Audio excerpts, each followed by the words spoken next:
ਸਾਰੇ ਦਰਸ਼ਕਾਂ ਨੂੰ ਜੈ ਮਸੀਹ ਦੀ। ਦਿਸ਼ਾ ਪਰਿਵਰਤਨ ਦੇ ਸਾਡੇ ਅੱਜ ਦੇ ਪ੍ਰੋਗਰਾਮ ਦੇ ਵਿੱਚ ਤੁਹਾਡਾ ਸਭਨਾਂ ਦਾ ਬਹੁਤ-ਬਹੁਤ ਸਵਾਗਤ ਹੈ। ਦੋਸਤੋ, ਅਸੀਂ ਪਰਮੇਸ਼ਰ ਪਿਤਾ ਦਾ ਧੰਨਵਾਦ ਕਰਦੇ ਹਾਂ ਕਿ ਉਹਨੇ ਸਾਨੂੰ ਇੱਕ ਹੋਰ ਮੌਕਾ ਬਖਸ਼ਿਆ ਕਿ ਅਸੀਂ ਪਰਮੇਸ਼ਰ ਦੇ ਵਚਨ ਦੀ ਸੇਵਕਾਈ ਕਰਨ ਦੇ ਲਈ ਤੁਹਾਡੇ ਸਾਹਮਣੇ ਪੇਸ਼ ਹੋ ਸਕੀਏ। ਅਸੀਂ ਤੁਹਾਡਾ ਵੀ ਧੰਨਵਾਦ ਕਰਦੇ ਹਾਂ ਕਿਉਂਕਿ ਤੁਸੀਂ ਆਪਣਾ ਕੀਮਤੀ ਸਮਾਂ ਕੱਢ ਕੇ ਸਾਡੇ ਨਾਲ ਇਸ ਪ੍ਰੋਗਰਾਮ ਦੇ ਵਿੱਚ ਸ਼ਾਮਿਲ ਹੋਏ ਹੋ। ਇਸ ਭੱਜ ਨੱਠ ਵਾਲੀ ਜ਼ਿੰਦਗੀ ਦੇ ਵਿੱਚ ਜਿੱਥੇ ਮਨੁੱਖ ਆਪਣੀ ਰੋਜ਼ੀ ਰੋਟੀ ਦੇ ਲਈ ਭੱਜਿਆ ਫਿਰਦਾ ਹੈ, ਉੱਥੇ ਪਰਮੇਸ਼ਰ ਦੇ ਵਚਨ ਨੂੰ ਸਿੱਖਣ ਦੇ ਲਈ ਸਮਾਂ ਕੱਢਣਾ ਸੱਚਮੁੱਚ ਬਹੁਤ ਹੀ ਵੱਡੀ ਗੱਲ ਹੈ। ਧੰਨ ਹਨ ਉਹ ਲੋਕ ਜੋ ਵਚਨ ਦੇ ਭੁੱਖੇ ਅਤੇ ਪਿਆਸੇ ਹਨ, ਉਹ ਤ੍ਰਿਪਤ ਕੀਤੇ ਜਾਣਗੇ। ਦੋਸਤੋ, ਅਸੀਂ ਬੱਚਿਆਂ ਦੇ ਪਾਲਣ ਪੋਸ਼ਣ ਅਤੇ ਉਹਨਾਂ ਨੂੰ ਸਹੀ ਤਰੀਕੇ ਨਾਲ ਉਸਾਰਨ ਦੇ ਉੱਤੇ ਕਈ ਦਿਨਾਂ ਤੋਂ ਅਧਿਐਨ ਕਰਦੇ ਆ ਰਹੇ ਹਾਂ। ਅਸੀਂ ਆਪਣੇ ਪਿਛਲੇ ਪ੍ਰੋਗਰਾਮ ਦੇ ਵਿੱਚ ਵੇਖਿਆ ਕਿ ਸਾਡੇ ਬੱਚੇ ਸਾਨੂੰ ਬੜੀ ਨਜ਼ਦੀਕੀ ਦੇ ਨਾਲ ਗੌਰ ਕਰਕੇ ਦੇਖਦੇ ਹਨ। ਉਹ ਇਸ ਗੱਲ ਤੋਂ ਪ੍ਰਭਾਵਿਤ ਨਹੀਂ ਹੁੰਦੇ ਕਿ ਅਸੀਂ ਉਹਨਾਂ ਨੂੰ ਕੀ ਕਹਿੰਦੇ ਹਾਂ, ਪਰ ਉਹ ਤਾਂ ਇਸ ਗੱਲ ਤੋਂ ਪ੍ਰਭਾਵਿਤ ਹੁੰਦੇ ਹਨ ਕਿ ਅਸੀਂ ਕੀ ਕਰ ਰਹੇ ਹਾਂ। ਅਸੀਂ ਸਿੱਖਿਆ ਕਿ ਜੇਕਰ ਅਸੀਂ ਆਪਣੇ ਘਰ ਦੇ ਵਿੱਚ ਪ੍ਰਭਾਵੀ ਹੋਣਾ ਚਾਹੁੰਦੇ ਹਾਂ ਤਾਂ ਸਾਨੂੰ ਆਪਣੇ ਬੱਚਿਆਂ ਦੇ ਅੱਗੇ ਇੱਕ ਸੱਚਾ ਨਮੂਨਾ ਬਣਨਾ ਪਏਗਾ। ਸਾਡੇ ਸੱਚੇ ਨਮੂਨੇ ਦਾ ਪ੍ਰਦਰਸ਼ਨ ਹੀ ਸੱਚੇ ਨਤੀਜੇ ਨੂੰ ਲੈ ਕੇ ਆਉਂਦਾ ਹੈ। ਪਿਛਲੇ ਪ੍ਰੋਗਰਾਮ ਦੇ ਵਿੱਚ ਅਸੀਂ ਇਹ ਵੀ ਸਿੱਖਿਆ ਕਿ ਜੇਕਰ ਅਸੀਂ ਆਪਣੇ ਪਰਿਵਾਰ ਦੇ ਵਿੱਚ ਪ੍ਰਭਾਵਸ਼ਾਲੀ ਬਣਨਾ ਚਾਹੁੰਦੇ ਹਾਂ ਤਾਂ ਸਾਨੂੰ ਆਪਣੇ ਬੱਚਿਆਂ ਦੇ ਸਾਹਮਣੇ ਸਹੀ ਵਿਸ਼ਵਾਸ ਦਾ ਨਮੂਨਾ ਪੇਸ਼ ਕਰਨਾ ਪਏਗਾ। ਦੋਸਤੋ, ਅਸੀਂ ਆਪਣੇ ਬੱਚਿਆਂ ਨੂੰ ਉਹੀ ਸਿਖਾ ਸਕਦੇ ਹਾਂ ਜੋ ਅਸੀਂ ਆਪ ਹਾਂ। ਮਾਤਾ ਪਿਤਾ ਦਾ ਆਪਣੇ ਬੱਚਿਆਂ ਦੇ ਅੱਗੇ ਦੋਹਰਾ ਜੀਵਨ ਨਹੀਂ ਹੋਣਾ ਚਾਹੀਦਾ। ਸਾਨੂੰ ਖਰਾਈ ਦਾ ਜੀਵਨ ਜੀਣਾ ਚਾਹੀਦਾ। ਸਾਨੂੰ ਆਪਣੇ ਦੋਹਰੇ ਚਰਿੱਤਰ ਨੂੰ ਛੱਡਣਾ ਪਏਗਾ। ਅਸੀਂ ਉਮੀਦ ਕਰਦੇ ਹਾਂ ਕਿ ਇਸ ਪ੍ਰੋਗਰਾਮ ਦਾ ਤੁਹਾਨੂੰ ਬਹੁਤ ਲਾਭ ਪ੍ਰਾਪਤ ਹੋਇਆ ਹੋਗਾ। ਪਰਿਵਾਰ ਦੇ ਵਿੱਚ ਬੱਚਿਆਂ ਦੇ ਪਾਲਣ ਪੋਸ਼ਣ ਦੀ ਇਸੇ ਲੜੀ ਦੇ ਵਿੱਚ ਅੱਗੇ ਵਧਦੇ ਹੋਏ ਅੱਜ ਅਸੀਂ ਇੱਕ ਮਸੀਹੀ ਘਰ ਦੀ ਤਸਵੀਰ ਨੂੰ ਵੇਖਾਂਗੇ ਜੋ ਕਿ ਵਿਸ਼ਵਾਸ ਦੇ ਉੱਤੇ ਆਧਾਰਿਤ ਹੈ। ਬਾਈਬਲ ਬਾਣੀ ਦੱਸਦੀ ਹੈ ਕਿ ਜੋ ਨਗਰ ਪਹਾੜ ਦੇ ਉੱਤੇ ਵਸਿਆ ਹੁੰਦਾ ਹੈ ਉਹ ਕਦੇ ਛੁਪ ਨਹੀਂ ਸਕਦਾ। ਅੱਜ ਅਸੀਂ ਇਹੋ ਵੇਖਾਂਗੇ ਕਿ ਇੱਕ ਘਰ ਜੋ ਪਹਾੜ ਦੇ ਉੱਤੇ ਹੈ। ਦੋਸਤੋ, ਆਓ ਬਿਨਾਂ ਦੇਰ ਕੀਤੇ ਆਪਣੇ ਅਧਿਐਨ ਪ੍ਰੋਗਰਾਮ ਦੇ ਵਿੱਚ ਅੱਗੇ ਵਧਦੇ ਹਾਂ। ਅੱਜ ਦੇ ਵਚਨ ਨੂੰ ਸਿੱਖਣ ਦੇ ਲਈ ਚੱਲਦੇ ਹਾਂ ਪਰਮੇਸ਼ਰ ਦੇ ਦਾਸ ਡਾਕਟਰ ਡੇਵਿਡ ਜਰਮਾਇਆ ਦੇ ਕੋਲ। ਆਓ ਆਪਣੇ ਅਧਿਐਨ ਨੂੰ ਸ਼ੁਰੂ ਕਰਦੇ ਹਾਂ ਇਸ ਸੁੰਦਰ ਭਜਨ ਦੇ ਨਾਲ।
ਕਰਦਾ ਹਿਸਾਬ ਨਾ ਰੱਬ ਜੀ ਦੇ ਪਾਪਾਂ ਦਾ ਕਰਦਾ ਹਿਸਾਬ। ਉਹ ਤਨ ਹੈ ਕਿ ਦਿਲ ਉਹਦਾ ਨਹੀਂ ਖਰਾਬ।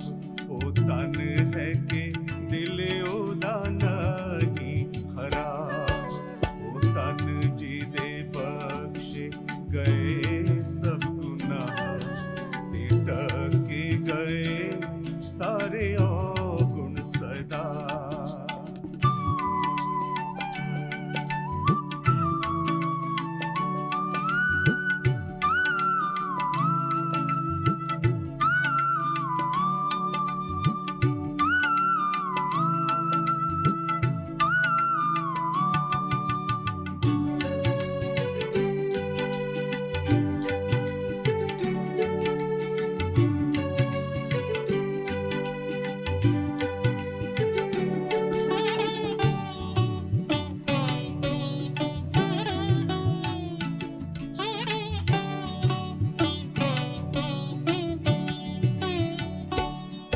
मैं जद चुप रहा तद मेरी हड्डियां, मैं जद चुप रहा तद मेरी हड्डियां कराहते होए सारा दिन खुल गया, कराहते हुए सारा दिन खुल गया।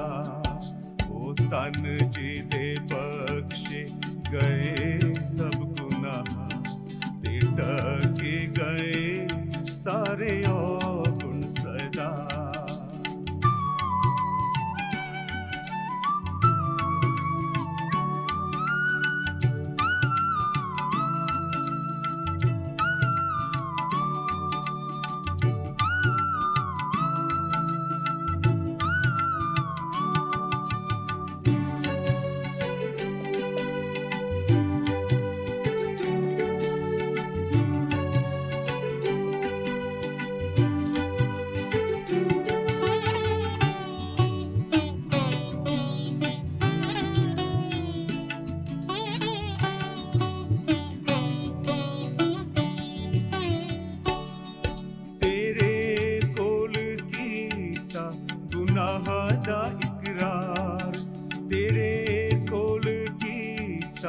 गुनाह दा इकरार के मन लिया मैं तेहा डाडा बदकार, के मन लिया मैं तेहा डाडा बदकार।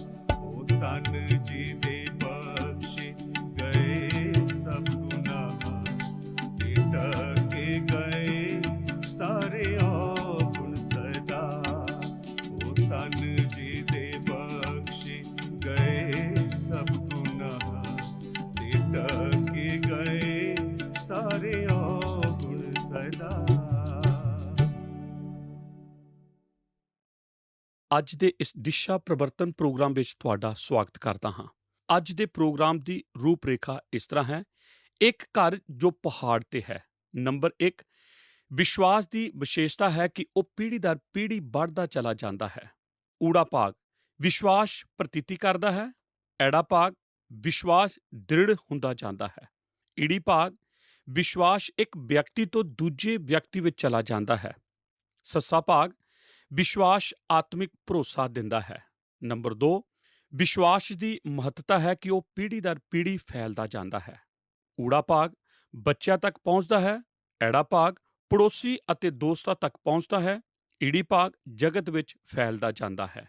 ਕੀ ਕਦੇ ਤੁਸੀਂ ਹਵਾਈ ਜਹਾਜ਼ ਵਿੱਚ ਸਫ਼ਰ ਕਰਦੇ ਹੋਏ ਰਾਤ ਨੂੰ ਖਿੜਕੀ ਦੇ ਬਾਹਰ ਝਾਕ ਕੇ ਵੇਖਿਆ ਹੈ?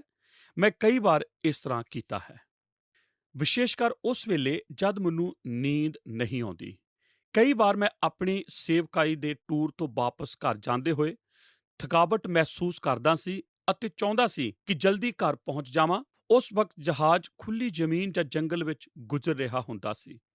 ਇਸ ਦੌਰਾਨ ਤੁਸੀਂ ਨਹਿਰਾਂ ਜਾਂ ਨਦੀਆਂ ਜਾਂ ਚੰਦਰਮਾ ਦੀ ਚਾਂਦਨੀ ਦੀ ਚਮਕ ਵੇਖ ਸਕਦੇ ਹੋ, ਪਰ ਜ਼ਿਆਦਾਤਰ ਹਨੇਰੇ ਵਿੱਚ ਜ਼ਮੀਨ ਦੀ ਪੱਟੀ ਹੀ ਨਜ਼ਰ ਆਉਂਦੀ ਹੈ ਜੋ ਮੀਲੋਂ ਮੀਲ ਤੱਕ ਫੈਲੀ ਹੁੰਦੀ ਹੈ। ਅਤੇ ਜਦ ਤੁਸੀਂ ਉੱਤੋਂ ਕਦੇ ਧਰਤੀ ਵੱਲ ਵੇਖਦੇ ਹੋ ਤਾਂ ਤੁਹਾਨੂੰ ਇੱਕ ਛੋਟੀ ਜਿਹੀ ਟਿਮਟਮਾਉਂਦੀ ਰੌਸ਼ਨੀ ਨਜ਼ਰ ਆਉਂਦੀ ਹੈ। ਜੇ ਤੁਸੀਂ ਇਸ ਨੂੰ ਗੌਰ ਨਾਲ ਵੇਖਣ ਦੀ ਕੋਸ਼ਿਸ਼ ਕਰੋ ਤਾਂ ਉਹ ਨਿੱਕੀ ਜਿਹੀ ਪੀਲੀ ਸਫੇਦ ਨਜ਼ਰ ਆਉਂਦੀ ਹੈ। ਇਸ ਤਰ੍ਹਾਂ ਜਾਪਦਾ ਹੈ ਕਿ ਉਹ ਇੱਕ ਘਰ ਹੈ ਜੋ ਕਿ ਸ਼ਹਿਰ ਅਤੇ ਰੋਡ ਤੋਂ ਦੂਰ ਵਸਿਆ ਹੋਇਆ ਹੈ। ਤੁਸੀਂ ਸੋਚਣ ਲੱਗ ਪੈਂਦੇ ਹੋ ਕਿ ਜ਼ਰੂਰ ਕੁਝ ਲੋਕ ਉਸ ਰੌਸ਼ਨੀ ਵਿੱਚ ਰਹਿੰਦੇ ਹੋਣਗੇ। ਹੋ ਸਕਦਾ ਹੈ ਉਹ ਦੇਰ ਰਾਤ ਤੱਕ ਪੜ੍ਹ ਰਹੇ ਹੋਣਗੇ ਜਾਂ ਟੀਵੀ ਵੇਖ ਰਹੇ ਹੋਣਗੇ। ਹੋ ਸਕਦਾ ਹੈ ਉਸ ਵੇਲੇ ਉਹ ਪ੍ਰਭੂ ਦੇ ਅੱਗੇ ਪ੍ਰਾਰਥਨਾ ਕਰਦੇ ਹੋਣਗੇ। ਇਸ ਤਰ੍ਹਾਂ 42,000 ਫੁੱਟ ਉਚਾਈ ਤੋਂ ਅਸੀਂ ਉਸ ਨਿੱਕੀ ਜਿਹੀ ਰੌਸ਼ਨੀ ਨੂੰ ਵੇਖ ਕੇ ਲੋਕਾਂ ਦੇ ਬਾਰੇ ਕਈ ਤਰ੍ਹਾਂ ਦੇ ਵਿਚਾਰ ਬਣਾ ਲੈਂਦੇ ਹਾਂ। ਯਿਸੂ ਨੇ ਆਖਿਆ ਕਿ ਉਸ ਦੇ ਚੇਲੇ ਜਗਤ ਦਾ ਚਾਨਣ ਹਨ। ਅਸੀਂ ਵੀ ਉਸ ਸ਼ਹਿਰ ਦੀ ਤਰ੍ਹਾਂ ਹਾਂ ਜੋ ਪਹਾੜ ਤੇ ਵਸਿਆ ਹੈ, ਜੋ ਕਿ ਬਹੁਤ ਦੂਰ ਤੋਂ ਨਜ਼ਰ ਆਉਂਦਾ ਹੈ, ਖਾਸ ਕਰ ਰਾਤ ਵੇਲੇ। ਅਤੇ ਮੇਰੇ ਦੋਸਤੋ, ਜਿਸ ਤਰ੍ਹਾਂ ਹਨੇਰਾ ਵੱਧਦਾ ਜਾਂਦਾ ਹੈ, ਜੋਤੀ ਓਨੀ ਹੀ ਜ਼ਿਆਦਾ ਚਮਕਦੀ ਹੈ। ਇਹ ਇੱਕ ਚੁੰਬਕ ਦੀ ਤਰ੍ਹਾਂ ਹੈ ਜੋ ਧੁੰਦਲੇਪਨ ਵਿੱਚ ਹੈ ਅਤੇ ਸਾਡੇ ਵਿਚਾਰਾਂ ਨੂੰ ਆਪਣੇ ਵੱਲ ਖਿੱਚਦਾ ਹੈ, ਸਾਡੀ ਇੱਛਾ ਨੂੰ ਵਧਾਉਂਦਾ ਹੈ ਅਤੇ ਕੁਦਰਤ ਦਾ ਨਜ਼ਾਰਾ ਪੇਸ਼ ਕਰਦੇ ਹੋਏ ਸਾਨੂੰ ਸਕੂਨ ਦਿੰਦਾ ਹੈ। ਮੈਂ ਅਸਲ ਵਿੱਚ ਅੱਜ ਦੇ ਜਗਤ ਵਿੱਚ ਇੱਕ ਮਸੀਹ ਘਰ ਦੀ ਤਸਵੀਰ ਪੇਸ਼ ਕਰਨਾ ਚਾਹੁੰਦਾ ਹਾਂ। ਮੈਂ ਵਿਸ਼ਵਾਸ ਕਰਦਾ ਹਾਂ ਕਿ ਪਰਮੇਸ਼ਰ ਮਸੀਹ ਪਰਿਵਾਰ ਦੇ ਜ਼ਰੀਏ, ਚਾਹੇ ਉਹ ਤੁਹਾਡੇ ਹੋਵੇ ਜਾਂ ਮੇਰਾ, ਆਪਣਾ ਰਾਜ ਫੈਲਾਉਣਾ ਚਾਹੁੰਦਾ ਹੈ। ਕੀ ਤੁਸੀਂ ਜਾਣਦੇ ਹੋ ਕਿ ਪਰਮੇਸ਼ਰ ਮਸੀਹੀ ਘਰਾਂ ਨੂੰ ਹੀ ਆਪਣੇ ਵਿਸ਼ਵਾਸ ਨੂੰ ਫੈਲਣ ਲਈ ਇਸਤੇਮਾਲ ਕਰਦਾ ਹੈ? ਤੁਸੀਂ ਜਾਣਦੇ ਹੋ, ਉਹ ਕੇਵਲ ਇਹੀ ਨਹੀਂ ਚਾਹੁੰਦਾ ਕਿ ਅਸੀਂ ਆਪਣੇ ਬੱਚਿਆਂ ਨੂੰ ਮਸੀਹ ਕੋਲ ਲਿਆਈਏ, ਪਰ ਉਹ ਇਹ ਵੀ ਚਾਹੁੰਦਾ ਹੈ ਕਿ ਸਾਡਾ ਪੂਰਾ ਪਰਿਵਾਰ ਦੂਜੇ ਲੋਕਾਂ ਨੂੰ ਖਿੱਚ ਕੇ ਮਸੀਹ ਦੇ ਨਾਲ ਸੰਬੰਧ ਜੋੜ ਦਵੇ। ਬਾਈਬਲ ਦੱਸਦੀ ਹੈ ਕਿ ਸਾਨੂੰ ਆਪਣੇ ਘਰਾਂ ਵਿੱਚ ਇਸੇ ਮਾਹੌਲ ਨੂੰ ਬਣਾਉਣਾ ਚਾਹੀਦਾ ਹੈ ਕਿ ਸਾਡੇ ਬੱਚੇ ਸ਼ੁਰੂ ਵਿੱਚ ਹੀ ਪ੍ਰਭੂ ਯਿਸੂ ਮਸੀਹ ਨੂੰ ਜਾਣ ਸਕਣ। ਜਦ ਅਸੀਂ ਆਪਣੇ ਬੱਚਿਆਂ ਨੂੰ ਮਸੀਹ ਲਈ ਸ਼ੁਰੂ ਵਿੱਚ ਹੀ ਜਿੱਤ ਲੈਂਦੇ ਹਾਂ ਤਾਂ ਉਹ ਸਦਾ ਲਈ ਉਸ ਦੇ ਬਣ ਜਾਂਦੇ ਹਨ। ਮੈਂ ਸੋਚਦਾ ਹਾਂ ਬੱਚਿਆਂ ਲਈ ਇਹ ਬਹੁਤ ਮੁਸ਼ਕਲ ਹੈ ਕਿ ਉਹ ਮਸੀਹ ਘਰ ਵਿੱਚ ਅੱਗੇ ਵਧਣ ਜੇ ਉਹ ਯਿਸੂ ਨੂੰ ਵਿਅਕਤੀਗਤ ਤੌਰ ਤੇ ਨਹੀਂ ਜਾਣਦੇ, ਭਾਵੇਂ ਉਹਨਾਂ ਨੂੰ ਕਿੰਨੀ ਅੱਛੀ ਪੜ੍ਹਾਈ ਵੀ ਕਿਉਂ ਨਹੀਂ ਆਉਂਦੀ ਜਾਂ ਉਹਨਾਂ ਨੇ ਕਰ ਲਈ ਹੋਵੇ। ਮੈਂ ਸਪਸ਼ਟ ਦੱਸਣਾ ਚਾਹੁੰਦਾ ਹਾਂ, ਮੈਂ 17 ਤੋਂ 19 ਸਾਲ ਦੇ ਬੱਚਿਆਂ ਨੂੰ ਮਸੀਹ ਘਰਾਂ ਵਿੱਚ ਅੱਗੇ ਵੱਧਦਾ ਨਹੀਂ ਵੇਖਿਆ ਜੇ ਉਹ ਨਹੀਂ ਜਾਣਦੇ ਕਿ ਮਸੀਹ ਉਹਨਾਂ ਦਾ ਮੁਕਤੀਦਾਤਾ ਹੈ। ਮੈਨੂੰ ਯਾਦ ਹੈ, ਕੁਝ ਸਾਲ ਪਹਿਲਾਂ ਪੁਰਾਣੀ ਪੀੜ੍ਹੀ ਦੇ ਇੱਕ ਮਹਾਨ ਟੀਚਰ ਨੇ ਆਪਣੇ ਵਿਚਾਰਾਂ ਦੀ ਲੜੀ ਨੂੰ ਇਸ ਤਰ੍ਹਾਂ ਲਿਖਿਆ। ਜਦ ਉਹ ਆਪਣੀ ਲਾਇਬ੍ਰੇਰੀ ਵਿੱਚ ਸੀ, ਉਸ ਨੇ ਆਖਿਆ, ਮੇਰੀ ਟੇਬਲ ਦੇ ਉੱਤੇ ਇੱਕ ਬਹੁਤ ਪੁਰਾਣੀ ਫੋਟੋ ਸੀ। ਇਹ ਫੋਟੋ ਮੇਰੇ ਪਰਦਾਦੇ ਦੀ ਸੀ ਜੋ ਸਕਾਟਲੈਂਡ ਵਿੱਚ ਹੀ ਕਿਸਾਨ ਸੀ। ਇੰਨੇ ਲੰਬੇ ਸਮੇਂ ਦੇ ਬਾਅਦ ਇਹ ਫੋਟੋ ਧੁੰਦਲੀ ਹੋ ਚੁੱਕੀ ਸੀ, ਜਦ ਕਿ ਮੈਂ ਇਸ ਨੂੰ ਰੋਸ਼ਨੀ ਤੋਂ ਬਚਾ ਕੇ ਰੱਖਿਆ ਸੀ, ਕਿਉਂਕਿ ਮੈਂ ਚਾਹੁੰਦਾ ਸੀ ਕਿ ਜਦ ਮੈਂ ਜੀਆਂ ਉਸ ਨੂੰ ਸੰਭਾਲ ਕੇ ਰੱਖਾਂ। ਕਾਰਨ ਇਹ ਸੀ, ਮੈਨੂੰ ਉਹਨਾਂ ਲੋਕਾਂ ਨੇ ਜੋ ਮੇਰੇ ਪਰਦਾਦੇ ਨੂੰ ਜਾਣਦੇ ਸੀ ਕਈ ਵਾਰ ਦੱਸਿਆ। ਹਰ ਰੋਜ਼ ਉਹ ਰਾਤ ਨੂੰ ਪੂਰੇ ਪਰਿਵਾਰ ਨੂੰ ਇਕੱਠਾ ਕਰਕੇ ਪਰਿਵਾਰਿਕ ਪ੍ਰਾਰਥਨਾ ਕਰਦੇ ਸੀ। ਉਹ ਹਮੇਸ਼ਾ ਛੁਟਕਾਰੇ ਲਈ ਪ੍ਰਾਰਥਨਾ ਕਰਦੇ ਸੀ ਅਤੇ ਤੀਸਰੀ ਪੀੜ੍ਹੀ ਤੱਕ ਬੱਚਿਆਂ ਤੱਕ ਲਈ ਆਸ਼ੀਸ਼ ਮੰਗਦੇ ਸੀ। ਮੈਂ ਉਹਨਾਂ ਦਾ ਚਿਹਰਾ ਵੇਖਣਾ ਪਸੰਦ ਕਰਦਾ ਸੀ ਅਤੇ ਪਰਮੇਸ਼ਰ ਦਾ ਧੰਨਵਾਦ ਕਰਦਾ ਹਾਂ ਕਿ ਮੈਂ ਉਹਨਾਂ ਦੀ ਵੰਸ਼ ਵਿੱਚੋਂ ਹਾਂ। ਮੈਂ ਪਰਮੇਸ਼ਰ ਦਾ ਧੰਨਵਾਦ ਕਰਦਾ ਹਾਂ ਕਿ ਉਸ ਨੇ ਉਹਨਾਂ ਦੀ ਪ੍ਰਾਰਥਨਾ ਦਾ ਹਮੇਸ਼ਾ ਉੱਤਰ ਦਿੱਤਾ। ਜੋਰੀ ਕੈਨੇਡਨ, ਜੋ ਇੱਕ ਕਿਤਾਬ ਦਾ ਪਾਵਰ ਆਫ ਮਾਡਲਿੰਗ ਦਾ ਲੇਖਕ ਹੈ, ਲਿਖਦੀ ਹੈ ਕਿ ਉਹ ਅਤੇ ਉਸ ਦਾ ਪਤੀ ਚਾਹੁੰਦਾ ਸੀ ਕਿ ਉਹਨਾਂ ਦੇ ਬੱਚੇ ਆਤਮਿਕ ਪੈਦਾ ਹੋਣ। ਗਰਭ ਧਾਰਨ ਦੇ ਦੌਰਾਨ ਵੀ ਉਹ ਇਸ ਤਰ੍ਹਾਂ ਹੀ ਪ੍ਰਾਰਥਨਾ ਕਰਦੇ ਸੀ। ਉਹ ਪ੍ਰਾਰਥਨਾ ਕਰਦੇ ਸੀ ਕਿ ਬੱਚਾ ਸਵਸਥ ਪੈਦਾ ਹੋਵੇ ਅਤੇ ਜਲਦੀ ਹੀ ਛੋਟੀ ਉਮਰ ਵਿੱਚ ਯਿਸੂ ਮਸੀਹ ਨੂੰ ਵਿਅਕਤੀਗਤ ਤੌਰ ਤੇ ਪਹਿਚਾਣ ਲਵੇ। ਪਰਮੇਸ਼ਰ ਨੇ 3 ਬੱਚਿਆਂ ਤੱਕ ਉਹਨਾਂ ਦੀ ਪ੍ਰਾਰਥਨਾ ਦਾ ਲਗਾਤਾਰ ਉੱਤਰ ਦਿੱਤਾ। ਇਸ ਜਗ੍ਹਾ ਤੇ ਮੈਂ ਇੱਕ ਪ੍ਰਸ਼ਨ ਪੁੱਛਦਾ ਹਾਂ, ਜੋ ਇਹ ਹੈ, ਇਸ ਤਰ੍ਹਾਂ ਦਾ ਵਿਸ਼ਵਾਸ ਇੱਕ ਪੀੜ੍ਹੀ ਤੋਂ ਦੂਜੀ ਪੀੜ੍ਹੀ ਤੱਕ ਜਾਂਦਾ ਹੈ, ਮਾਂ-ਬਾਪ ਤੋਂ ਬੱਚਿਆਂ ਤੱਕ, ਫਿਰ ਬੱਚਿਆਂ ਤੋਂ ਬੱਚਿਆਂ ਤੱਕ। ਜੇ ਸਾਡਾ ਵਿਸ਼ਵਾਸ ਮਰਨ ਦੇ ਬਾਅਦ ਵੀ ਜੀਵਤ ਰਹਿੰਦਾ ਹੈ ਤਾਂ ਜ਼ਰੂਰੀ ਹੈ ਇਸ ਦੇ ਅੰਦਰ ਕੁਝ ਗੁਣ ਮੌਜੂਦ ਹਨ। ਤਿਮੋਥੇਉਸ, ਜੋ ਕਿ ਪੌਲੁਸ ਦਾ ਚੇਲਾ ਸੀ, ਉਹਦੇ ਪਰਿਵਾਰ ਵਿੱਚ ਵਿਸ਼ਵਾਸ ਦੇ ਸਾਰੇ ਗੁਣ ਮੌਜੂਦ ਸਨ। ਅਤੇ ਮੈਂ 2 ਤਿਮੋਥੇਉਸ 1:5 ਪੜ੍ਹਨਾ ਚਾਹੁੰਦਾ ਹਾਂ। ਤੁਸੀਂ ਇਹਨਾਂ ਸ਼ਬਦਾਂ ਨੂੰ ਧਿਆਨ ਨਾਲ ਸੁਣੋ। ਮੈਨੂੰ ਤੇਰੀ ਨਿਸ਼ਕਪਟ ਨੇਚਾ ਚੇਤੇ ਆਉਂਦੀ ਹੈ, ਜਿਹੜੀ ਪਹਿਲਾਂ ਤੇਰੀ ਨਾਨੀ ਲੂਇਸ ਅਤੇ ਤੇਰੀ ਮਾਤਾ ਯੂਨਿਸ ਵਿੱਚ ਸੀ, ਅਤੇ ਮੈਨੂੰ ਪ੍ਰਤੀਤੀ ਹੈ ਜੋ ਉਹ ਤੇਰੇ ਵਿੱਚ ਵੀ ਹੈ। ਰਸੂਲਾਂ ਦੀ ਕਿਤਾਬ ਦੇ ਅਧਿਆਇ 16 ਉਹਦੀ ਪਹਿਲੀ ਐਤ ਦੱਸਦੀ ਹੈ ਕਿ ਤਿਮੋਥੇਉਸ ਦੀ ਮਾਤਾ ਇੱਕ ਯਹੂਦੀ ਔਰਤ ਸੀ ਅਤੇ ਮਸੀਹ ਦੀ ਵਿਸ਼ਵਾਸੀ ਸੀ। ਉਹਦੇ ਪਿਤਾ ਨਹੀਂ ਸਨ। ਤੁਸੀਂ ਸਮਝ ਗਏ ਹੋ, ਤਿਮੋਥੇਉਸ ਦੇ ਉੱਤੇ 2 ਤਰ੍ਹਾਂ ਦਾ ਪ੍ਰਭਾਵ ਸੀ। ਉਸ ਦੀ ਮਾਤਾ ਮਸੀਹੀ ਸੀ ਪਰ ਪਿਤਾ ਮਸੀਹ ਨਹੀਂ ਸੀ। ਨਤੀਜਾ ਇਹ ਸੀ ਕਿ ਤਿਮੋਥੇਉਸ ਨੂੰ ਆਤਮਿਕ ਸਿੱਖਿਆ 2 ਧਾਰਮਿਕ ਔਰਤਾਂ ਕੋਲੋਂ ਮਿਲੀ, ਉਸ ਦੀ ਮਾਤਾ ਯੂਨਿਸ ਅਤੇ ਉਸ ਦੀ ਨਾਨੀ ਲੂਇਸ। ਉਹਨਾਂ ਨੇ ਤਿਮੋਥੇਉਸ ਨੂੰ ਪਰਮੇਸ਼ਰ ਦੇ ਵਚਨ ਦਾ ਗਿਆਨ ਦਿੱਤਾ। ਤਿਮੋਥੇਉਸ ਆਪਣੀ ਮਾਤਾ ਅਤੇ ਨਾਨੀ ਨੂੰ ਵੇਖਦਿਆਂ ਹੋਇਆਂ ਹੀ ਬਾਈਬਲ ਦੀ ਸਿੱਖਿਆ ਵਿੱਚ ਅੱਗੇ ਵੱਧਦਾ ਗਿਆ, ਜਿਸ ਦਾ ਨਤੀਜਾ ਇਹ ਹੈ ਕਿ ਉਹ ਸ਼ੁਰੂ ਵਿੱਚ ਹੀ ਵਿਸ਼ਵਾਸੀ ਬਣ ਗਿਆ ਅਤੇ ਮੁਕਤੀਦਾਤਾ ਦੇ ਗਿਆਨ ਵਿੱਚ ਮਹਿਰਮ ਹੋ ਗਿਆ। 2 ਤਿਮੋਥੇਉਸ 3:15। ਨੰਬਰ 1, ਵਿਸ਼ਵਾਸ ਦੀ ਵਿਸ਼ੇਸ਼ਤਾ ਹੈ ਕਿ ਉਹ ਪੀੜ੍ਹੀ ਦਰ ਪੀੜ੍ਹੀ ਵੱਧਦਾ ਚਲਾ ਜਾਂਦਾ ਹੈ। ਇਹ ਪੁਰਾਣਾ ਪਰਿਵਾਰ ਸਾਨੂੰ ਆਪਣਾ ਹੌਸਲਾ ਵਧਣ ਲਈ ਕਿੰਨੇ ਚੰਗੇ ਤਰੀਕੇ ਨਾਲ ਉਤਸ਼ਾਹਿਤ ਕਰ ਸਕਦਾ ਹੈ। ਇਹ ਵਿਸ਼ਵਾਸ ਦੀ ਇੱਕ ਮਜ਼ਬੂਤ ਕਹਾਣੀ ਹੈ ਜੋ ਦੱਸਦੀ ਹੈ ਕਿ ਇਹ 3 ਪੀੜ੍ਹੀਆਂ ਤੱਕ ਵੱਧਦਾ ਫੁੱਲਦਾ ਗਿਆ। ਕਿਸ ਤਰੀਕੇ ਦਾ ਵਿਸ਼ਵਾਸ ਪੀੜ੍ਹੀ ਦਰ ਪੀੜ੍ਹੀ ਵੱਧਦਾ ਚਲਾ ਜਾਂਦਾ ਹੈ? ਮੈਂ ਸੋਚਦਾ ਹਾਂ ਇਸ ਦੇ ਘੱਟ ਤੋਂ ਘੱਟ 4 ਮਹੱਤਵਪੂਰਨ ਲੱਛਣ ਹਨ। ਊੜਾ ਭਾਗ ਵਿਸ਼ਵਾਸ ਪ੍ਰਤੀਤੀ ਕਰਦਾ ਹੈ। ਪੌਲੁਸ ਆਖਦਾ ਹੈ, ਤਿਮੋਥੇਉਸ ਦੇ ਅੰਦਰ ਪਵਿੱਤਰ ਵਿਸ਼ਵਾਸ ਦੀ ਉਸ ਦੀ ਮਾਤਾ ਅਤੇ ਉਸ ਦੀ ਨਾਨੀ ਵੱਲੋਂ ਉਹਨੂੰ ਮਿਲਿਆ। ਯਾਕੂਬ ਅਧਿਆਇ 3:17 ਵਿੱਚ ਵਿਸ਼ਵਾਸ ਨੂੰ ਨਿਸ਼ਕਪਟ ਵਿਸ਼ਵਾਸ ਆਖਦਾ ਹੈ, ਜੋ ਪਖੰਡ ਅਤੇ ਢੋਂਗ ਤੋਂ ਰਹਿਤ ਹੁੰਦਾ ਹੈ। ਇਸ ਤਰ੍ਹਾਂ ਦਾ ਪਵਿੱਤਰ ਵਿਸ਼ਵਾਸ ਵਾਸਤਵਿਕ ਹੁੰਦਾ ਹੈ ਅਤੇ ਪ੍ਰਤੀਤੀ ਕਰਦਾ ਹੈ। ਇਹ ਅੰਦਰੂਨੀ ਹੁੰਦਾ ਹੈ। ਇਹ ਉਹ ਨਹੀਂ ਹੁੰਦਾ ਜਿਸ ਦੇ ਬਾਰੇ ਅਸੀਂ ਗੱਲਬਾਤ ਕਰਦੇ ਹਾਂ ਜਾਂ ਅਸੀਂ ਕਿਸ ਤਰ੍ਹਾਂ ਆਪਣੇ ਸੰਡੇ ਬਤੀਤ ਕਰਦੇ ਹਾਂ, ਪਰ ਇਹ ਤਾਂ ਸਾਡੇ ਜੀਵਨ ਦੇ ਹਰੇਕ ਪਹਿਲੂ ਨੂੰ ਛੂੰਹਦਾ ਹੈ। ਜੇ ਅਸੀਂ ਚਾਹੁੰਦੇ ਹਾਂ ਕਿ ਸਾਡਾ ਵਿਸ਼ਵਾਸ ਸਾਡੇ ਬੱਚਿਆਂ ਦੇ ਦਿਲਾਂ ਵਿੱਚ ਅਤੇ ਬੱਚਿਆਂ ਦੇ ਦਿਲਾਂ ਵਿੱਚ ਪ੍ਰਫੁੱਲਤ ਹੋਵੇ, ਤਾਂ ਇਹ ਜ਼ਰੂਰੀ ਹੈ ਕਿ ਸਾਡਾ ਆਪਣਾ ਵਿਸ਼ਵਾਸ ਵਾਸਤਵਿਕ ਅਤੇ ਕਪਟ ਰਹਿਤ ਹੋਣਾ ਚਾਹੀਦਾ ਹੈ। ਜੇ ਅਸੀਂ ਆਪਣਾ ਵਿਸ਼ਵਾਸ ਬੱਚਿਆਂ ਨੂੰ ਦੇਣ ਜਾ ਰਹੇ ਹਾਂ ਤੇ ਸਾਨੂੰ ਬਾਈਬਲ ਦੀ ਕਿਤਾਬ ਬਵਿਸਥਾ ਸਾਰ ਅਧਿਆਇ 6 ਦੀਆਂ ਗੱਲਾਂ ਤੇ ਧਿਆਨ ਦੇਣਾ ਹੈ। ਇਸ ਗੱਲ ਤੇ ਬੱਚਿਆਂ ਉੱਤੇ ਬਹੁਤ ਪ੍ਰਭਾਵ ਪੈਂਦਾ ਹੈ ਕਿ ਅਸੀਂ ਆਪਣੇ ਜੀਵਨ ਕਿਸ ਤਰ੍ਹਾਂ ਬਤੀਤ ਕਰਦੇ ਹਾਂ। ਬਵਿਸਥਾ ਸਾਰ 6 ਦੀ 6 ਤੋਂ 9 ਨੂੰ ਧਿਆਨ ਦੇ ਨਾਲ ਸੁਣੋ ਅਤੇ ਇਹ ਗੱਲਾਂ ਜਿਨ੍ਹਾਂ ਦਾ ਮੈਂ ਤੁਹਾਨੂੰ ਅੱਜ ਹੁਕਮ ਦਿੰਦਾ ਹਾਂ ਤੁਹਾਡੇ ਹਿਰਦੇ ਉੱਤੇ ਹੋਣ। ਤੁਸੀਂ ਉਹਨਾਂ ਨੂੰ ਆਪਣੇ ਬੱਚਿਆਂ ਨੂੰ ਸਿਖਲਾਓ। ਤੁਸੀਂ ਆਪਣੇ ਘਰ ਬੈਠਿਆਂ, ਰਾਤ ਤੁਰਦਿਆਂ, ਲੇਟਦਿਆਂ ਔਰ ਉੱਠਦਿਆਂ ਉਹਨਾਂ ਦਾ ਚਰਚਾ ਕਰੋ। ਤੁਸੀਂ ਉਹਨਾਂ ਨੂੰ ਨਿਸ਼ਾਨੀਆਂ ਲਈ ਆਪਣੇ ਹੱਥਾਂ ਉੱਤੇ ਬੰਨੋ ਅਤੇ ਉਹ ਤੁਹਾਡੇ ਨੇਤਰਾਂ ਦੇ ਵਿਚਕਾਰ ਤਵੀਤ ਜਿਹੀਆਂ ਹੋਣ। ਤੁਸੀਂ ਉਹਨਾਂ ਨੂੰ ਆਪਣੇ ਘਰਾਂ ਦੀਆਂ ਚੁਗਾਠਾਂ ਉੱਤੇ ਅਤੇ ਆਪਣੇ ਫਾਟਕਾਂ ਉੱਤੇ ਲਿਖੋ। ਇਸ ਤਰ੍ਹਾਂ ਅਸੀਂ ਜੋ ਵਿਸ਼ਵਾਸ ਕਰਦੇ ਹਾਂ ਉਹ ਸਾਡੇ ਜੀਵਨ ਤੋਂ ਬੱਚਿਆਂ ਦੇ ਦਿਲ ਅਤੇ ਦਿਮਾਗ ਵਿੱਚ ਪਹੁੰਚਦਾ ਹੈ। ਜਿਸ ਤਰ੍ਹਾਂ ਦੇ ਅਸੀਂ ਹੁੰਦੇ ਹਾਂ ਬੱਚੇ ਵੀ ਉਸ ਤਰ੍ਹਾਂ ਦੇ ਹੀ ਹੁੰਦੇ ਜਾਂਦੇ ਹਨ।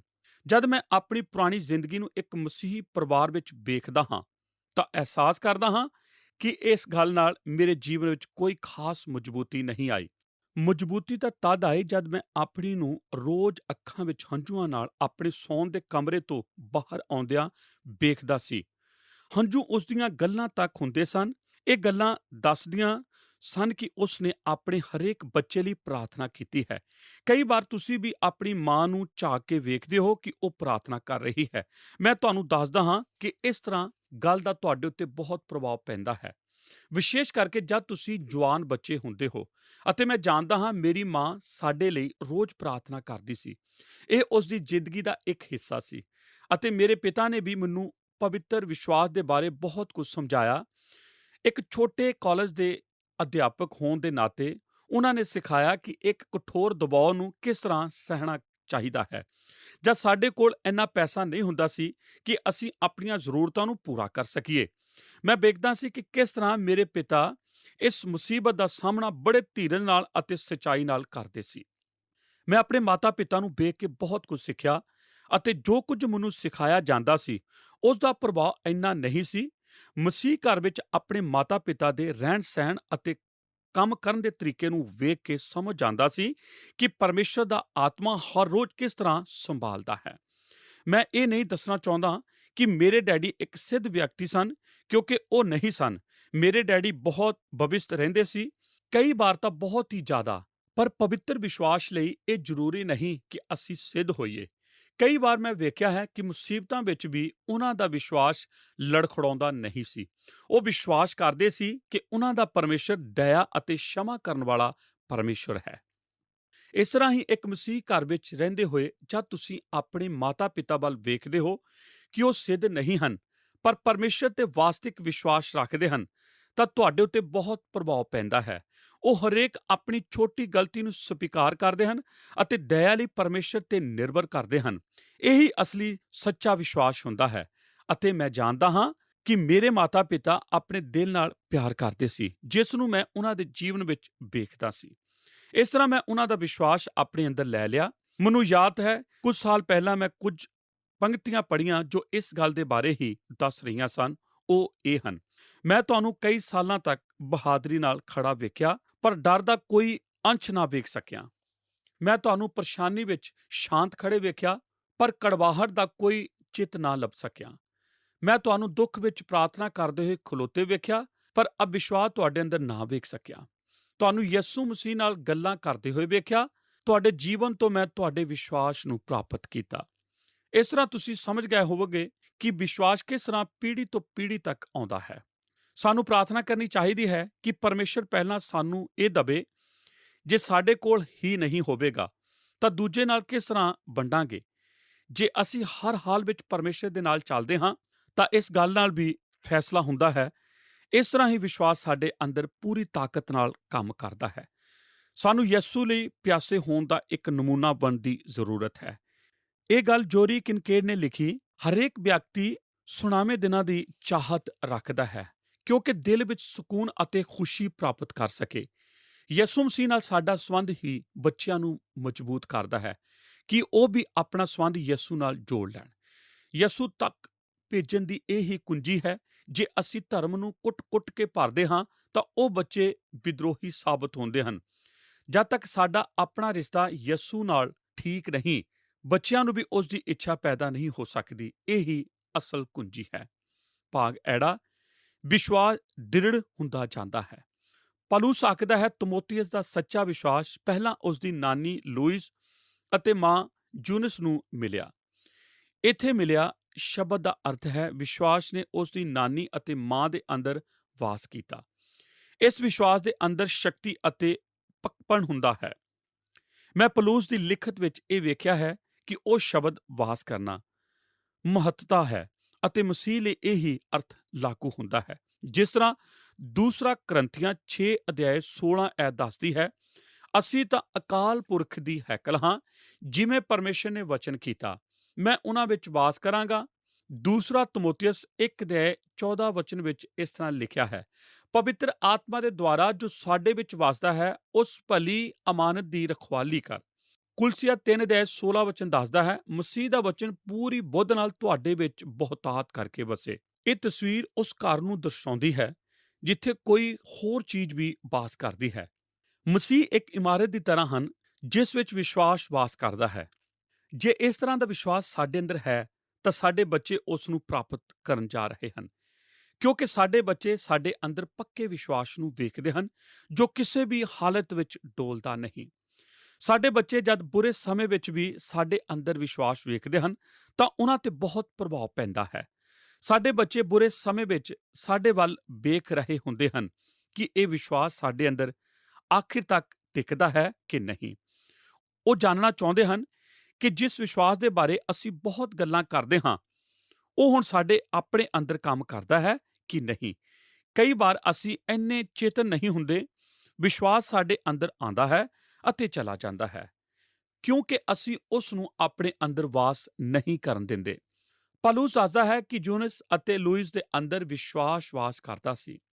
ਹਰ ਹਾਲਤ ਦੇ ਅੰਦਰ ਵਿਸ਼ਵਾਸ ਦਾ ਵਾਸ ਉਹਨਾਂ ਦੇ ਅੰਦਰ ਸੀ ਕਿਉਂਕਿ ਯਿਸੂ ਮਸੀਹ ਕੱਲ, ਅੱਜ ਔਰ ਜੁਗਨ ਜੁਗ ਇੱਕ ਜਿਹਾ ਹੈ ਅਤੇ ਅਸੀਂ ਵੀ ਆਪਣੇ ਅੰਦਰ ਉਸ ਦੇ ਵਾਸ ਨੂੰ ਆਪਣੇ ਜੀਵਨ ਵਿੱਚ ਪ੍ਰਗਟ ਕਰ ਸਕਦੇ ਹਾਂ। ਭਾਗ ਈੜੀ, ਵਿਸ਼ਵਾਸ ਇੱਕ ਵਿਅਕਤੀ ਤੋਂ ਦੂਜੇ ਵਿਅਕਤੀ ਵਿੱਚ ਚਲਾ ਜਾਂਦਾ ਹੈ।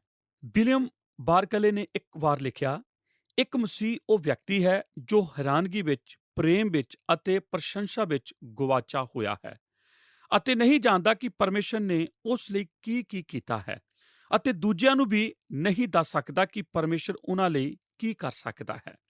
ਪਰ ਲੂਇਸ ਅਤੇ ਯੂਨਿਸ ਦੇ ਅੰਦਰ ਇਸ ਗੱਲ ਦੀ ਸੂਝੀ ਸੀ। ਉਹਨਾਂ ਨੇ ਤਿਮੋਥੀਅਸ ਦੀ ਨਿਗਰਾਨੀ ਕਰਦੇ ਹੋਏ ਸ਼ੁਰੂ ਵਿੱਚ ਹੀ ਸ਼ਾਸਤਰ ਦਾ ਗਿਆਨ ਦੇਣਾ ਸ਼ੁਰੂ ਕਰ ਦਿੱਤਾ ਸੀ। ਪੌਲੁਸ ਕਈ ਸਾਲਾਂ ਤੋਂ ਬਾਅਦ ਆਪਣੇ ਇਸ ਜਵਾਨ ਚੇਲੇ ਨੂੰ ਲਿਖਦਾ ਹੈ, ਪਰ ਤੂੰ ਉਹਨਾਂ ਗੱਲਾਂ ਉੱਤੇ ਜਿਹੜੀਆਂ ਤੈਂ ਸਿੱਖੀਆਂ ਅਤੇ ਸੱਤ ਮੰਨੀਆਂ ਟਿਕਿਆ ਰਹਿ, ਕਿਉਂ ਜੋ ਤੂੰ ਜਾਣਦਾ ਹੈ ਭਾਈ ਕਿੰਨੇ ਕੋਲੋਂ ਸਿੱਖੀਆਂ ਅਤੇ ਇਹ ਜੋ ਤੂੰ ਬਾਲ ਅਵਸਥਾ ਤੋਂ ਪਵਿੱਤਰ ਲਿਖਤਾਂ ਦਾ ਮਹਿਰਮ ਹੈ, ਜਿਹੜੀਆਂ ਉਸ ਨੇਚਾ ਦੇ ਰਾਹੀਂ ਜੋ ਮਸੀਹ ਯਸੂ ਉੱਤੇ ਹੈ ਤੈਨੂੰ ਮੁਕਤੀ ਦਾ ਗਿਆਨ ਦੇ ਸਕਦੀਆਂ ਹਨ।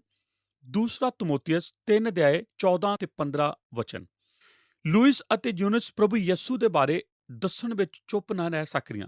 ਜਿਸ ਤਰ੍ਹਾਂ ਤਿਮੋਥੀਅਸ ਕੁਝ ਵੱਡਾ ਹੋਇਆ, ਉਹਨਾਂ ਨੇ ਇਹ ਵਿਸ਼ਵਾਸ ਉਹਦੇ ਅੰਦਰ ਭਰਪੂਰੀ ਨਾਲ ਉਸ ਦੇ ਅੰਦਰ ਭਰਨਾ ਸ਼ੁਰੂ ਕਰ ਦਿੱਤਾ। ਜੌਨ ਕੈਲਵਿਨ ਆਖਦਾ ਹੈ, ਤਿਮੋਥੀਅਸ ਇਸ ਤਰ੍ਹਾਂ ਪਲਿਆ ਕਿ ਆਪਣੀ ਮਾਂ ਦੇ ਦੁੱਧ ਨਾਲ ਪਰਮੇਸ਼ਰ ਦੀਆਂ ਗੱਲਾਂ ਨੂੰ ਵੀ ਚੂਸਦਾ ਚਲਾ ਗਿਆ।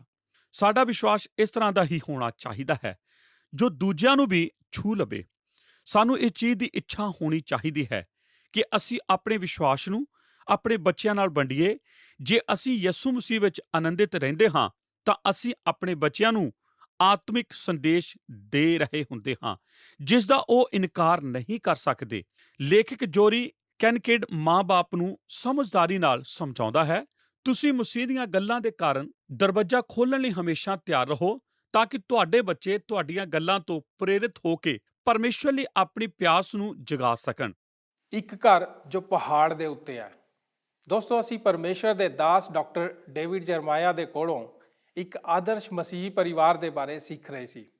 ਡਾਕਟਰ ਡੇਵਿਡ ਜਰਮਾਇਆ ਨੇ ਆਪਣੇ ਅਨੁਭਵਾਂ ਦੇ ਦੁਆਰਾ ਬਹੁਤ ਹੀ ਸੁਚੱਜੇ ਢੰਗ ਦੇ ਨਾਲ ਵਿਸ਼ਵਾਸ ਆਧਾਰਿਤ ਇੱਕ ਮਸੀਹੀ ਪਰਿਵਾਰ ਦੀ ਸੁੰਦਰ ਤਸਵੀਰ ਨੂੰ ਸਾਡੇ ਲਈ ਉਕਰਨ ਦੀ ਕੋਸ਼ਿਸ਼ ਕੀਤੀ ਹੈ। ਉਹਨਾਂ ਦੁਆਰਾ ਸਿਖਾਏ ਗਏ ਇਸ ਅਧਿਐਨ ਤੋਂ ਅਸੀਂ ਇਹ ਜਾਣਿਆ ਕਿ ਪਰਮੇਸ਼ਰ ਮਸੀਹੀ ਪਰਿਵਾਰ ਦੇ ਦੁਆਰਾ ਇਸ ਸੰਸਾਰ ਦੇ ਵਿੱਚ ਆਪਣੇ ਰਾਜ ਨੂੰ ਫੈਲਾਉਣਾ ਚਾਹੁੰਦਾ ਹੈ। ਇਸ ਕਰਕੇ ਸਾਨੂੰ ਆਪਣੇ ਘਰਾਂ ਦੇ ਵਿੱਚ ਅਜਿਹਾ ਮਾਹੌਲ ਬਣਾਉਣ ਦੀ ਜ਼ਰੂਰਤ ਹੁੰਦੀ ਹੈ ਜਿੱਥੇ ਪਰਿਵਾਰ ਦੇ ਹਰ ਇੱਕ ਜੀਅ ਦਾ ਪਰਮੇਸ਼ਰ ਦੇ ਨਾਲ ਇੱਕ ਨਿੱਜੀ ਸੰਬੰਧ ਹੋਵੇ। ਇੱਥੋਂ ਤੱਕ ਕਿ ਸਾਡੇ ਬੱਚਿਆਂ ਦਾ ਵੀ। ਮਾਤਾ ਪਿਤਾ ਹੋਣ ਦੇ ਨਾਤੇ ਸਾਨੂੰ ਆਪਣੇ ਘਰ ਦਾ ਮਾਹੌਲ ਅਜਿਹਾ ਬਣਾ ਲੈਣਾ ਚਾਹੀਦਾ ਕਿ ਸਾਡੇ ਬੱਚਿਆਂ ਦੇ ਵਿੱਚ ਪਰਮੇਸ਼ਵਰ ਦਾ ਕੰਮ ਕਰਨ ਦੀ ਲਗਨ ਹੋਵੇ। ਇਸ ਤਰ੍ਹਾਂ ਇੱਕ ਆਦਰਸ਼ ਮਸੀਹੀ ਪਰਿਵਾਰ ਦੇ ਵਿੱਚ ਵਿਸ਼ਵਾਸ ਇੱਕ ਪੀੜ੍ਹੀ ਤੋਂ ਦੂਜੀ ਪੀੜ੍ਹੀ ਤੱਕ ਪਹੁੰਚਦਾ ਜਾਂਦਾ ਹੈ। ਦੋਸਤੋ, ਸਾਡੇ ਅੱਜ ਦੇ ਪ੍ਰੋਗਰਾਮ ਦੇ ਵਿੱਚ ਅਸੀਂ ਵਿਸ਼ਵਾਸ ਦੇ ਕੁਝ ਲੱਛਣਾਂ ਬਾਰੇ ਗੱਲਬਾਤ ਕੀਤੀ ਸੀ। ਅਸੀਂ ਜਾਣਿਆ ਸੀ ਕਿ ਵਿਸ਼ਵਾਸ ਪ੍ਰਤੀਤੀ ਕਰਦਾ ਹੈ। ਅਸੀਂ ਜਾਣਿਆ ਕਿ ਵਿਸ਼ਵਾਸ ਦ੍ਰਿੜ ਹੁੰਦਾ ਹੈ ਅਤੇ ਅਸੀਂ ਵਿਸ਼ਵਾਸ ਦੇ ਇਸ ਲੱਛਣ ਨੂੰ ਵੀ ਜਾਣਿਆ ਕਿ ਇਸ ਦੇ ਵਿੱਚ ਵਿਸ਼ਵਾਸ ਇੱਕ ਵਿਅਕਤੀ ਤੋਂ ਦੂਜੇ ਵਿਅਕਤੀ ਦੇ ਕੋਲ ਚਲਿਆ ਜਾਂਦਾ ਹੈ। ਦੋਸਤੋ, ਹੁਣ ਪ੍ਰੋਗਰਾਮ ਨੂੰ ਇੱਥੇ ਹੀ ਸਮਾਪਤ ਕਰਦੇ ਹਾਂ। ਇਸ ਦੇ ਬਾਕੀ ਹਿੱਸੇ ਦੇ ਉੱਤੇ ਆਪਣੇ ਅਧਿਐਨ ਨੂੰ ਅਸੀਂ ਅਗਲੇ ਪ੍ਰੋਗਰਾਮ ਦੇ ਵਿੱਚ ਵੀ ਜਾਰੀ ਕਰ ਰੱਖਾਂਗੇ। ਆਓ ਪ੍ਰਾਰਥਨਾ ਕਰਦੇ ਹਾਂ। ਸਾਡੇ ਅਨੁਗ੍ਰਹਿਕਾਰੀ ਦਿਆਲੂ ਸੱਚੇ ਜਿੰਦਾ ਪਰਮੇਸ਼ਰ ਪ੍ਰਭੂ ਯਿਸੂ ਮਸੀਹ ਜੀ ਦੇ ਨਾਂ 'ਚ ਅਸੀਂ ਤੁਹਾਡਾ ਧੰਨਵਾਦ ਕਰਦੇ ਹਾਂ ਕਿ ਤੁਸੀਂ ਪ੍ਰਭੂ ਜੀ ਅੱਜ ਦੇ ਇਸ ਪ੍ਰੋਗਰਾਮ ਦੇ ਵਿੱਚੋਂ ਸਾਨੂੰ ਪ੍ਰਭੂ ਆਪਣੀ ਆਸ਼ੀਸ਼ ਤੇ ਬਰਕਤ ਦਿੱਤੀ ਔਰ ਵਚਨ ਤੋਂ ਸਿਖਾਇਆ ਕਿ ਇੱਕ ਆਦਰਸ਼ ਮਸੀਹੀ ਪਰਿਵਾਰ ਉਹ ਹੈ ਜਿੱਥੇ ਪ੍ਰਭੂ ਜੀ ਤੁਹਾਡੇ ਵਿਸ਼ਵਾਸ ਦਾ ਅਭਿਆਸ ਕੀਤਾ ਜਾਂਦਾ ਹੈ। ਪਿਤਾ ਪਰਮੇਸ਼ਰ, ਅਸੀਂ ਉਹਨਾਂ ਲੱਛਣਾਂ ਨੂੰ ਵੀ ਦੇਖਿਆ ਜਿਸ ਕਰਕੇ ਅਸੀਂ ਉਸ ਵਿਸ਼ਵਾਸ ਨੂੰ ਪਛਾਣ ਸਕਦੇ ਹਾਂ ਜਿਸ ਦੇ ਦੁਆਰਾ ਪਿਤਾ ਪਰਮੇਸ਼ਰ ਇੱਕ ਪਰਿਵਾਰ ਆਦਰਸ਼ ਪਰਿਵਾਰ ਕਹਿਲਾਉਂਦਾ ਹੈ। ਪਿਤਾ ਪਰਮੇਸ਼ਰ, ਸਾਡੀ ਪ੍ਰਾਰਥਨਾ ਹੈ ਇੱਕ ਆਦਰਸ਼ ਪਰਿਵਾਰ ਹੋਣ ਵਾਸਤੇ ਜੋ ਵੀ ਖੂਬੀਆਂ, ਜੋ ਵੀ ਵਿਸ਼ੇਸ਼ਤਾਂ ਸਾਨੂੰ ਚਾਹੀਦੀਆਂ ਪ੍ਰਭੂ ਜੀ, ਉਹ ਸਾਡੇ ਵਿੱਚ ਪੈਦਾ ਹੋਣ। ਪਿਤਾ ਪਰਮੇਸ਼ਰ, ਅਸੀਂ ਆਪਣੇ ਆਪ ਨੂੰ ਤੁਹਾਡੇ ਹੱਥਾਂ ਸੌਂਪਦੇ ਹਾਂ, ਪ੍ਰਾਰਥਨਾ ਕਰਦੇ ਹਾਂ ਪਿਤਾ ਪਰਮੇਸ਼ਰ ਤੁਹਾਡਾ ਅਨੁਗ੍ਰਹਿ ਇਸੇ ਤਰ੍ਹਾਂ ਸਾਡੇ ਨਾਲ ਬਣਿਆ ਰਹੇ। ਯਿਸੂ ਨਾਸਰੀ ਜੀ ਦੇ ਨਾਂ 'ਚ ਮੰਗਦੇ ਹਾਂ, ਆਮੀਨ। ਜੈ ਮਸੀਹ ਦੀ। ਅਗਲੇ ਪ੍ਰੋਗਰਾਮ ਦੇ ਵਿੱਚ ਫੇਰ ਮਿਲਦੇ ਹਾਂ। ਕੀ ਤੁਹਾਨੂੰ ਇਹ ਪ੍ਰੋਗਰਾਮ ਪਸੰਦ ਆਇਆ? ਹੁਣੇ ਸਾਨੂੰ ਇੱਕ ਮਿਸ ਕਾਲ ਦਿਓ ਤੇ ਤੁਸੀਂ ਅਗਲੇ ਜੇਤੂ ਹੋ ਸਕਦੇ ਹੋ।